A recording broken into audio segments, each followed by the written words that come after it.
Okay, here we go. Number 2. Welcome back. I'm back. You said you weren't going to be here. I tried. And you're here again. Caught in the parking lot. Popular demand. That's episode 2.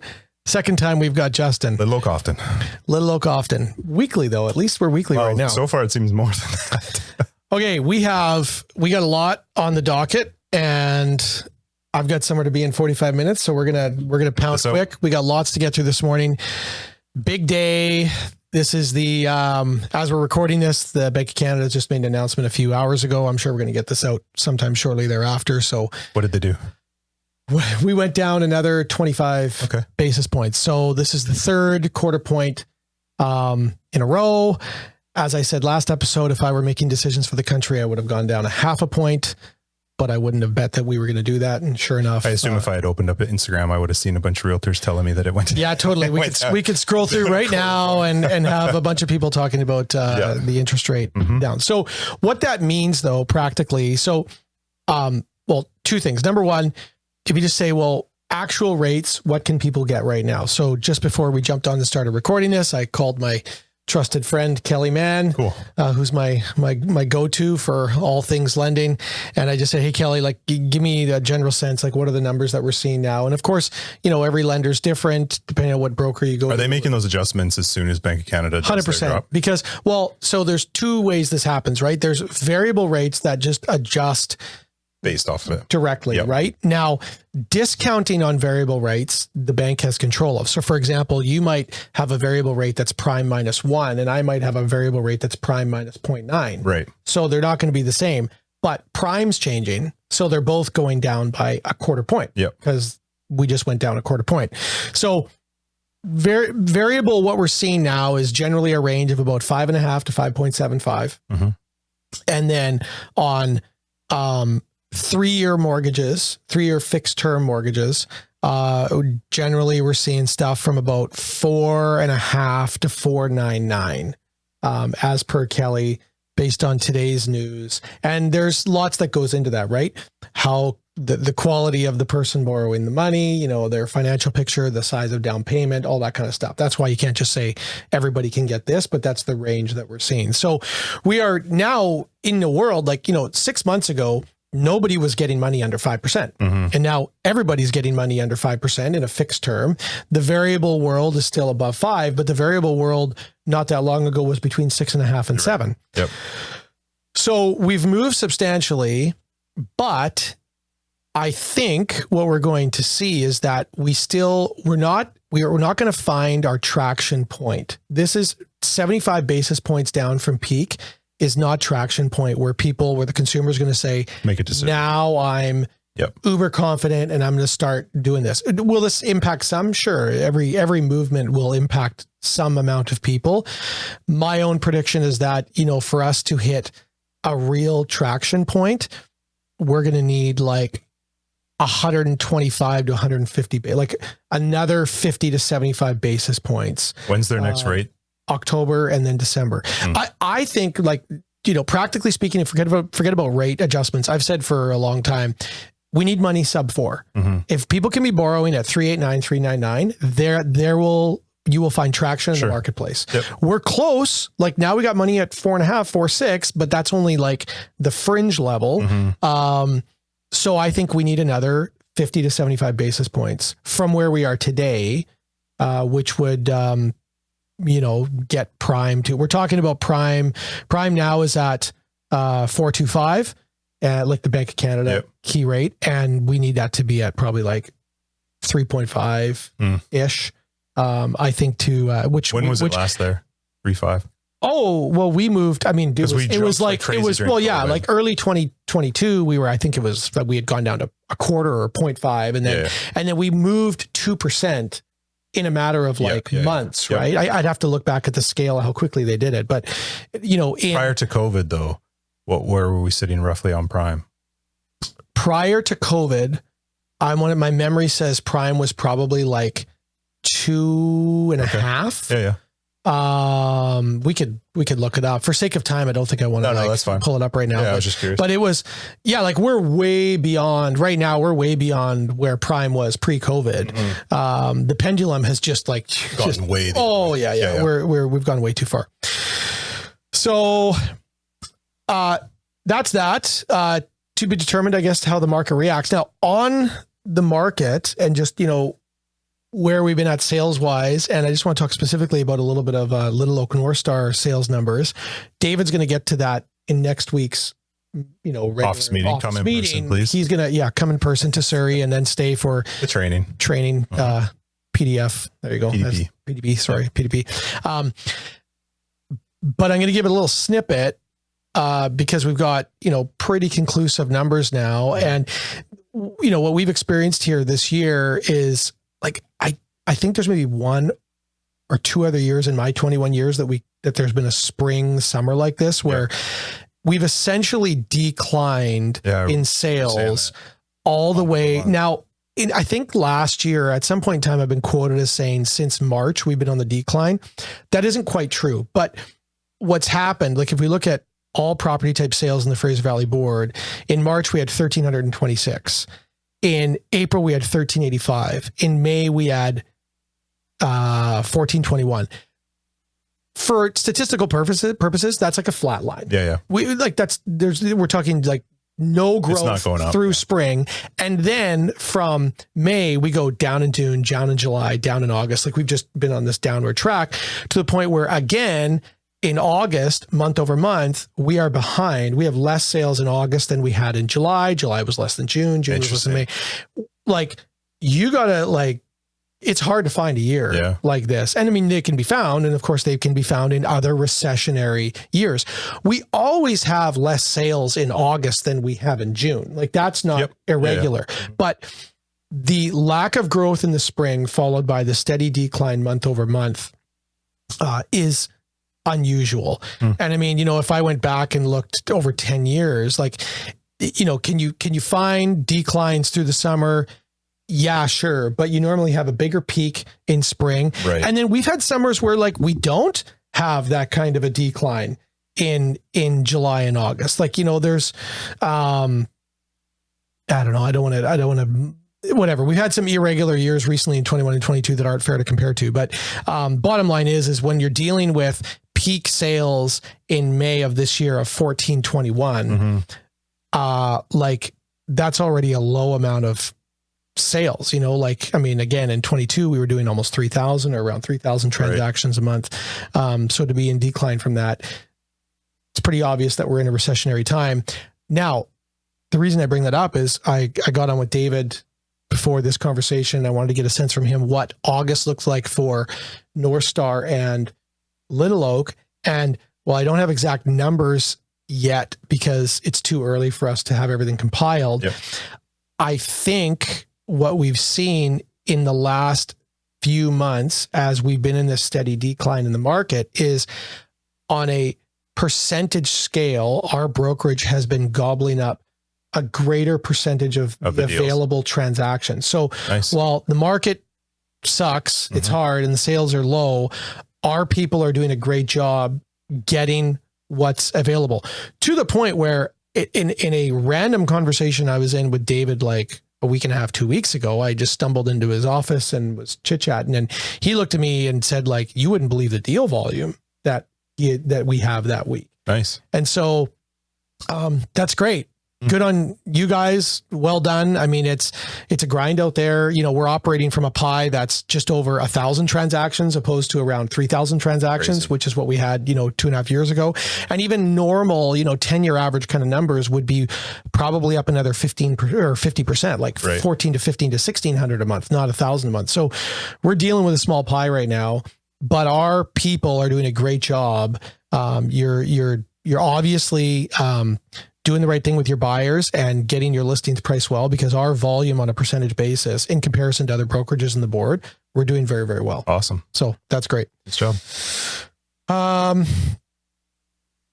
Okay. That was that. Go ahead. Was that announcements? Were we in announcements section? No, that was news and notes. Why? What's announcements? News and notes. Don Gertz, 40 years today. Don Gertz, 40 years today? Yep. Don. I think it's going out on our social like right now. Isn't he only like 56 years old? I know. He started young. Yeah, he's like 12. Just a baby. Yeah. Way to go, Don. 40 years with Little Oak. Don, that is amazing. And Don's dad is the one that started the company, but Don was the boss. Don was my first managing broker. Yep. He got me into it.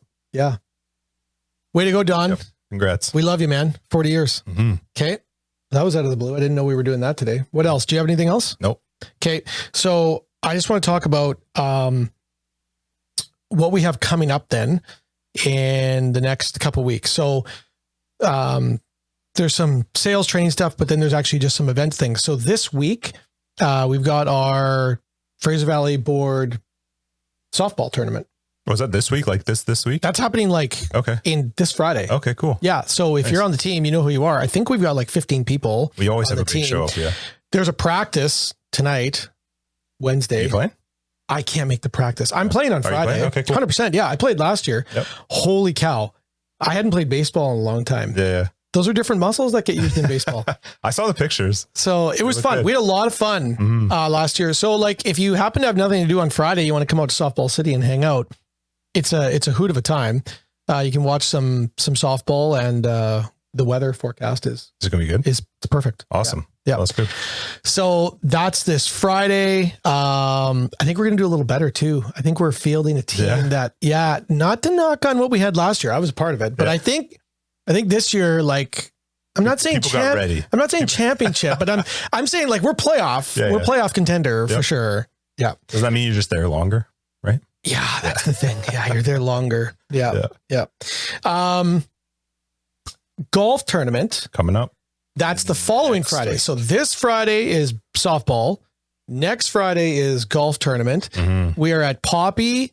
We are not quite full. If you have been hearing these announcements and telling yourself, oh yeah, I got to play, and you haven't signed up, now would be the time to get off your butt, call Christina and say you want to play. We've got a few spots left. Even if you don't play a lot. Like I had a couple of agents that messaged me that they said they can't play golf. I'm like, so come try. It's best ball.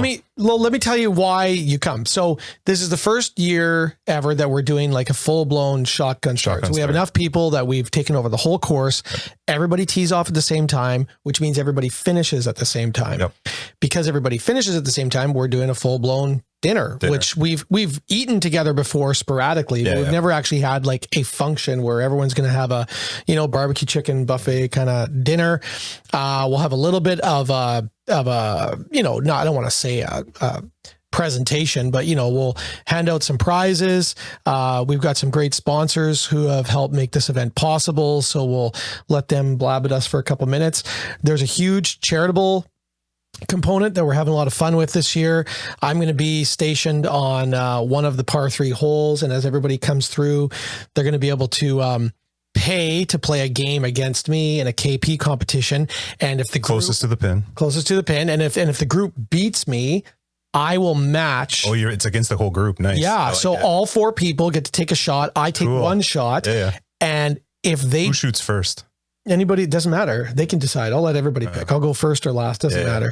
And if I lose, and like, there's a good chance I'm going to lose. Cause like, I think you should go last every time.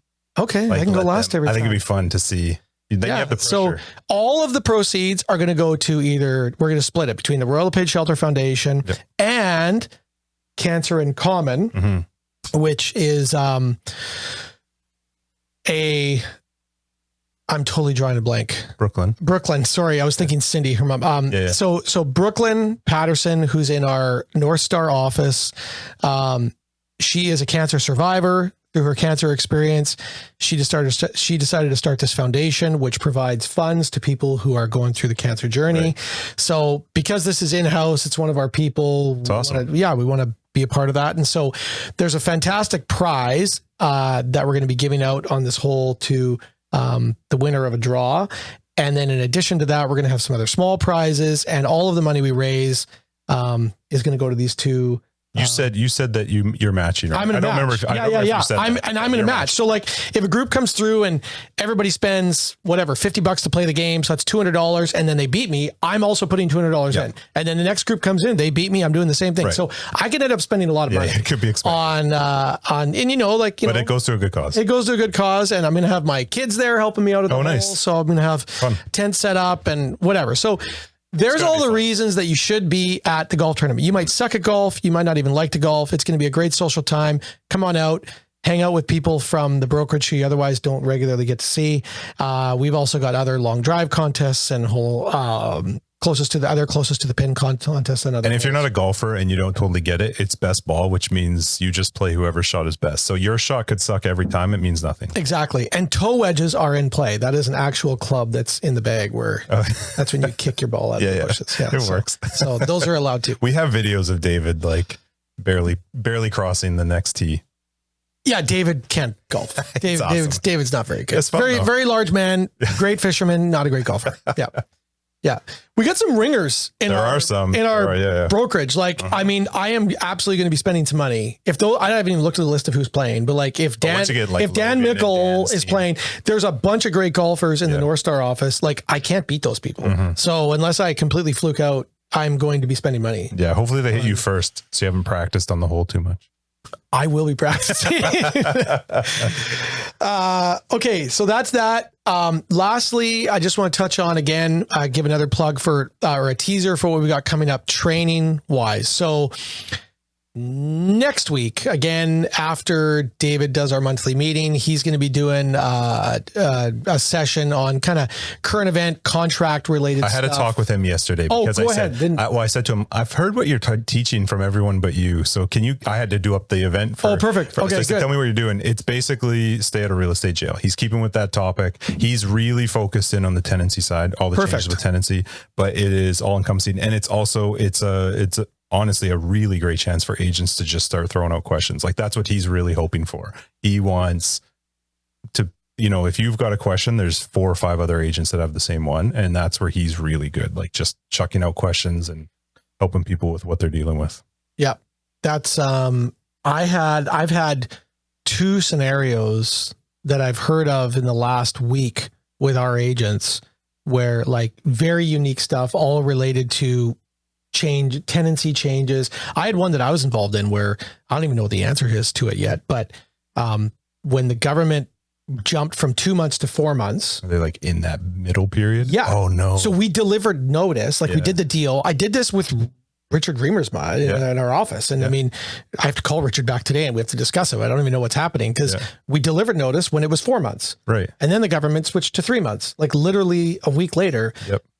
I'm pretty sure our tenant gets 4 months. I'm pretty sure too. As a result, but whatever, but little things like that, come with that stuff, 100%. Whatever your weird issues are. I think I wrote in the description, bring your questions. Totally. He wants them. So yeah. So that's September 11th. That's September 11th. Then the following week, we start our 90-day bootcamp. 90-day bootcamp. I've seen the pictures for it. 90-day bootcamp. Yeah. I haven't seen them yet. There's pictures. Christina had some fun. Oh gosh, that's amazing. I did not condone anything. So I just want to give a quick little teaser of what we're going to be doing. So Ray and I, in the last few months, over the summer, sat down and wanted to come up with what are the pillars to a successful real estate business. Not, we've thought through this before. We kind of just wanted to redo and come up with something fresh. And so through analyzing, in his case, 40 years of experience, in my case, 21, 22 years of experience, we honed in on agents that we've known over the years that we would say, these are the people that you want to emulate. And there was a list that we compiled of like 15 to 20 people. And then we actually worked through their careers as we've observed it and came up with trends. And then out of the trends of these 20 people, we came up with these 7 pillars. So we've created these 7 pillars. We've started to write and create material out of them. We actually there's a little bit of a PDF snippet, which I think you can. So yeah, we have 7 pillars of a successful realtor. If you are watching this on Wants and Haves, then I will put a link to it in the chat. If you're listening to this somewhere else, you can email me to get it, or you can also just go to joinlittleoak.com, hit the 7 pillars, put in your email, and then you'll download it. Yeah. Yep. So this is not an exhaustive document. This is a basic foundational teaser document, but it'll give you an idea of the 7 pillars that we drew out of these these agents that we thought is there more than this? Yes, of course there's more than this, but these are the 7 things that we said, like, these are foundational in amongst all of what we would say are elite. I don't even want to use the word top producer, because some of these people that we had in this list, they weren't the agents that, at the top that do $1.5 million. Some of the agents, sold consistently 20 homes a year, but they did something really well consistently. So these 7 pillars apply to everybody, and some of them are very sales related and some of them are not. And so I'm excited that we're going to be teaching out of these pillars for the foreseeable future. The 90-day boot camp is certainly going to be based out of the philosophy of these 7 pillars. And so, that's what that is. So I start the week following David. I'm going to do an intro, then Ray's up a couple times after me, and then I'm going to wrap up. I might even Ray and I've talked about doing a session together. So that's what's in store for the fall. It's fresh material. It's still, it's Ray and I, so the way we think and work through. We're different people. But it's a new look on, the way we think through the business. Basically. Yeah, it'll be good. And it's going to be, it's not going to be elementary. Like, obviously newer agents need more than more experienced agents, but I would say that even the experienced agents in our brokerage, this is stuff that they're going to look at and go, oh yeah, I can use this. This is applicable to me. Yep, for sure.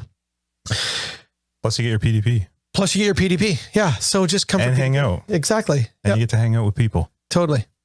That's all I got. Do you have anything? Is there anything we missed? No, just come to the training, please. It's going to be good. Come in person to the office meetings. We do them on Zoom, but I don't like Zoom. So come in. I would prefer you're there in person. And maybe next time we do this, once we have had a training session and we've seen all the people that haven't come, we might just start calling people. Just faces. We don't want to have to get to that. I don't want to do that. But yeah, we would, you know what? I am so whatever. We've gotten into some, I'm going to say, unhealthy habits through the past COVID world of everybody just burrowing themselves in their rooms and whatever. And we've lost some connectivity in office space. It is a theme across the entire economic world right now. All companies, all organizations are trying to figure out, how do we get people back into the office more? Productivity is down. Connectivity is down. We need to be together. And we're all, real estate's a little bit different. We're all independent contractors. We're not technically all on this, but we need to see people. We all benefit from one another. And so this is a great reason to come together and see people. It's good. Awesome. Okay. That's good. It was weekly. It wasn't Little Oak often. Whatever and it is. He said he wasn't going to be here regularly, and he's come twice in a row now. On the damn post. So we'll see who's here next time. I'm not sure, but hopefully it'll be just one human being right here. Well, you never know. Things can go either way. You never know. Okay. That was fun. All right. See you, dude. Thanks. Yep.